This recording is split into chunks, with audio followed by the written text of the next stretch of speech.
একটা বাচ্চা মাকে মা মা বলে ডাকে, মা জবাব দেয় না, কারণ বাচ্চাটা আম্মুকে ডাকে, মা শুইনাও ডাকের সাড়া দেয় না।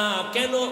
মা চায় আমাকে যতবার আম্মু বলে ডাকবে তত আমার কলিজা ঠান্ডা হবে, আমারে যতবার মা বলে ডাকবে আমার দিলটা মজা লাগে। কারণ মা সারা বুঝানো যাবে না সন্তানের মা ডাকে কেমন মজা। সন্তান মা বলিয়া ডাক দিলে মায়ের কলিজায় যে কেমন মজা লাগে এটা মা সারা বুঝানো যায় না।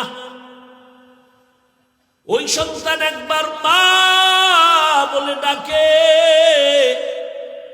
বাচ্চা মা মা বলে ডাকে, মা জানে শুনে তারপরও জবাব দেয় না, কারণ মা চায়ও আরো ডাকবে, আমার মায়া আরো বাড়বে। এক পর্যায়ে যখন বাচ্চা মায়ের সাড়া পায় না তখন ডাকতে ডাকতে কান্না শুরু করে। যখনই বাচ্চাটা কান্না শুরু করে চুম্বকের মতো মায়ের কলিজায় মোহাব্বতের আগুন। মা তখন কাজ ফালাইয়া দৌড়াইয়া বাচ্চাটারে কোলের মধ্যে নিয়ে চুমা খায়। কাদা গায়ে লাগানো মাটি লাগানো চিন্তা করে না, বাচ্চার মোহব্বতের মধ্যে মা পড়ে গেছে। তখন বাচ্চার গায়ে ময়লা আছে কিনা চিন্তাও করে না, উঠাইয়া কোলে নেয়। মোহাব্বত, ভালোবাসা।